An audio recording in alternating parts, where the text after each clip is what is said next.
Hi everyone, welcome back to my channel. Today is going to be a chatty get ready with me and we're going to be talking about ethical consumption under capitalism, and I'm just going to start getting ready right away. I'm going to go in with this new primer. All of these things are things that I do not think have been on my channel before. They're all pretty new to me and I will update you as I go about what I've been liking, but mainly I'm just going to be talking about ethical consumption under capitalism. This is the Charlotte Tilbury Hollywood Flawless Filter. It's sort of a primer, not in that it will extend the longevity of your makeup or anything like that, but just in the way that it adds the most beautiful glow without any shimmer or anything. So I like to put it on the high points, and I am missing a nail and I can't be bothered to put it on for this video, so there's that. For foundation, I'm gonna be mixing two. I feel like my color is just changing a lot. My body is like at least 20 shades darker than my face, but I do not let the sun touch my face, so I always go a little darker to match it with my body. But anyway, since my video where I was talking about ingredients to avoid, I've been getting a lot of requests to do a video like this where I'm talking about brands to avoid or kind of like brands to support and essentially just ethical consumption. And I think that right now, as a lot of people become like politicized and become conscious of the way that corporations contribute to a lot of different social issues, there is a desire to kind of be more conscious about where we're putting our money, and overall I think that we should, but I think that there is a limit to how ethical you can be in the current system, right? Like how conscious you can be, how much you can kind of limit who you support or what you support. Of course, always people of color own businesses, even better if they're people of color who are conscious, who reinvest in the community, if they're smaller businesses, like if they're not corporations, etc. Because there are huge brands that are owned by people of color. Like Beauty Blender is owned by a Latina, maybe Mexican, and like even a brand like that has like the lousiest first launch of a foundation range ever. And I think that there are different reasons to cancel brands, right? So there's like, in general, kind of like the cancel culture, right? This is a Nudestix Nudies Cream Bronzer. This is another product that's kind of newer to me, not so new, a few months, but I've just been loving it. I've been using it in place of the Chanel bronzer and I just really love it. If you're around my skin color, this is a really beautiful color because it's not like too warm. It just is perfect. It kind of pulls a little more yellow, I think, and it just blends like so easily. I love it. But anyway, in the cancel culture, it's like for a beauty brand, you can cancel them for something like diversity, lack of diversity, not only in shade range, but who their models are, who not only the face of it is, because a lot of brands are now profiting off having diversity marketing, but also who are the people who make decisions, who are the people that actually have power, who are getting paid a lot by that brand. For eyes, I'm going to do something dramatic. I'm going to be using the Milk Makeup Eye Pigment. This is in the color Rave. I'm going to put a little bit on my hand. You need so little. And I'm basically going to do the whole lid up to the crease. It can be for what they invest in. So like some companies, like a bank for example, who they're investing in, that's going to determine what you're canceling. If they're investing in private prisons, if they're investing in detaining immigrants and separating families, like what their other side ventures are. Then there's like clothing, how they pay their workers, etc. And like I think that gets a lot of buzz. Also like by the beauty community, a lot of people talking about like fast fashion and not supporting fast fashion, which is essentially brands like Fashion Nova, Forever 21, etc. that just make trendy clothes for a really cheap price. And that benefits the consumer, right? Like, I mean, I don't have a budget to be spending like tons of money on a crop top, right? Like $200 on a crop top that's like sustainably made using recycled fabrics and where the workers were paid like a great wage, because a lot of the times what that translates to, like a brand like Reformation or something like that, is a $200, $300 like basic shirt. And brands like Forever 21, Fashion Nova, etc., like international brands,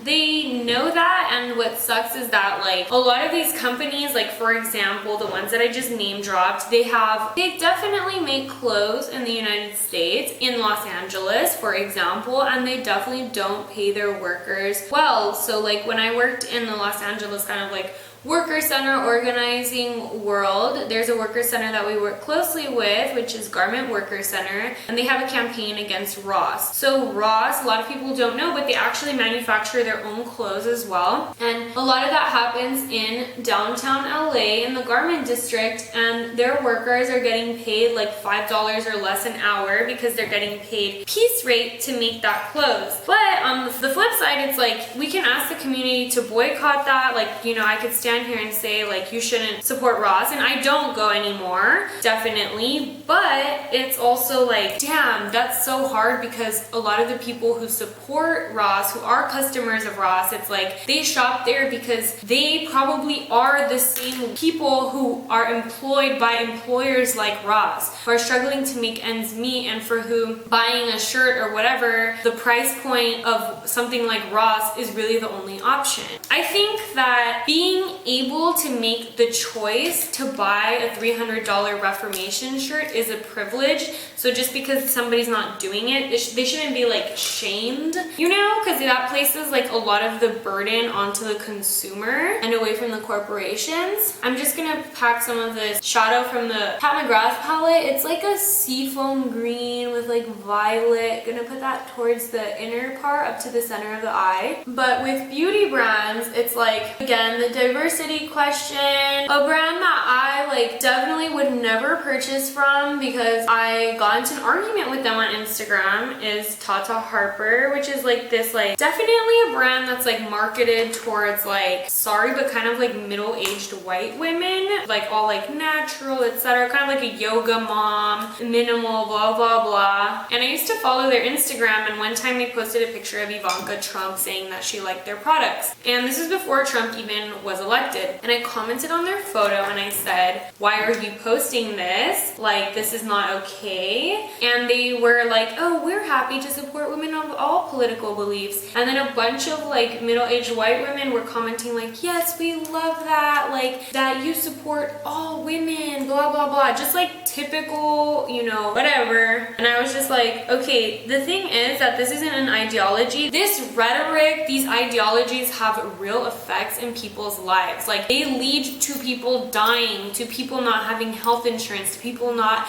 getting paid for their work, you know, like so many different issues. So I don't think it's just like, oh, we support all political ideologies because people could think how they want, because people don't just think how they want, they talk how they want, and they contribute to power. So for you, ethics may be primarily about animals. So you're gonna look for things that are cruelty-free, for things that are vegan, etc. So there's that. Those are pretty easy to find. What's not so easy to find is what brands support Israel in their occupation and, you know, very violent, awful activities in Palestine. That's a lot harder to find because there's no seal for that on products when you go to the store. So one of the main biggest brands that supports Israel, L'Oreal. So that's a decision that you need to make. Like, are you gonna buy L'Oreal because they do that? Is that something that's important to you? If that's something that's important to you, then you need to look up BDS. That's how you find out like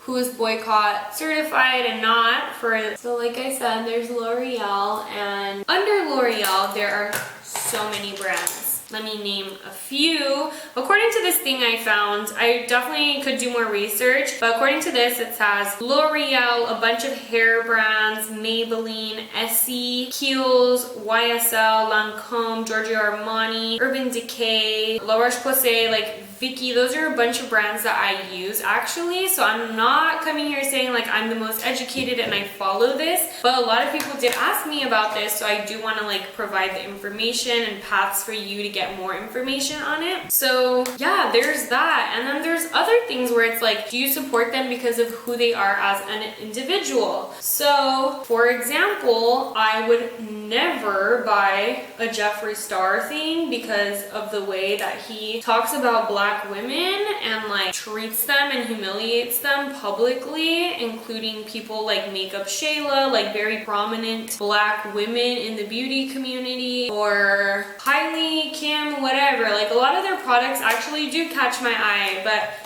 I don't want to support that because Why would I? When there's like Fenty or like, you know, something that's actually a game changer that's pushing boundaries, like why would I? You know, there are options. Everybody has every product.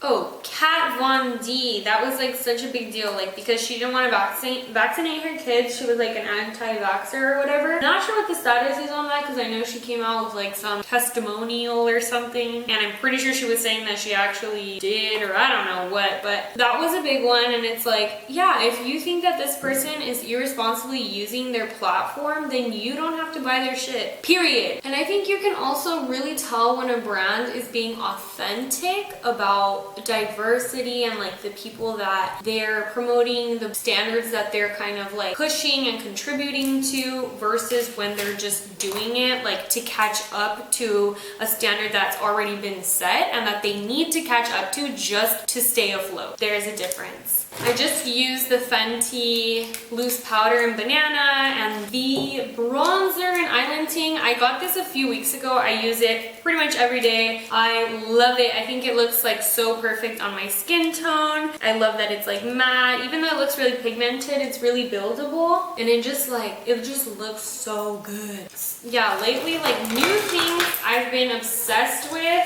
Everything's basically Fenty, but like I love the Fenty concealer. This is the only thing I've been using every day. Love the Charlotte Tilbury Flawless filter, this Nudestix thing, these Fenty guys. And there are a couple things that I still need to try out. Right now is going to be my first impressions of the Marc Jacobs Lash Primer that I had in my VIB video. And then I wanted to try this Kevyn Aucoin Glass Glow thing. This is the McGrath Festisheyes Mascara. And these Milk Makeup eye pigments, I've had this for a while. You literally just need like the smallest dot, and this like does not move. It's so easy to apply. Like it's just a matter of like what shape you want. You could use it like as a liner, as anything you want really. I'm gonna do a little bit of this glow. Oh my god, I love it. Wow. Using the McGrath lip liner, which is really my everyday.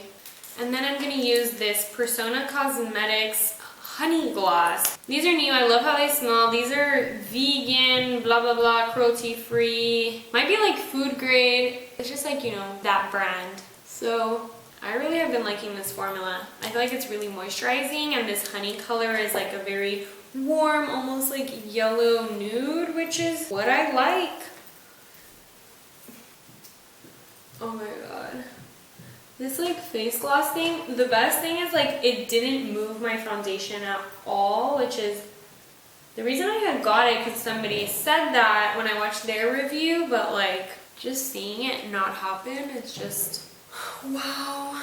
I love that. So this is the final look. I hope you enjoyed this video. This is a conversation that we can keep having. I think it's important to just, again, like last time, know that when you're supporting something, when you're giving your money towards something, when you're putting an ingredient on your face, kind of consenting to what you're doing, being conscious of the fact that you're putting this ingredient into your body, that you're giving your hard-earned money towards building a fortune for this person or towards X cause or whatever. And as you saw, I have some products here, like I used a L'Oreal foundation, and I also need to do better and educate myself and make these decisions. But at the same time, like, so if there's any other kind of video that you would like to see, any comments, questions, concerns, whatever, let's just keep talking in the comments. Thanks so much for watching.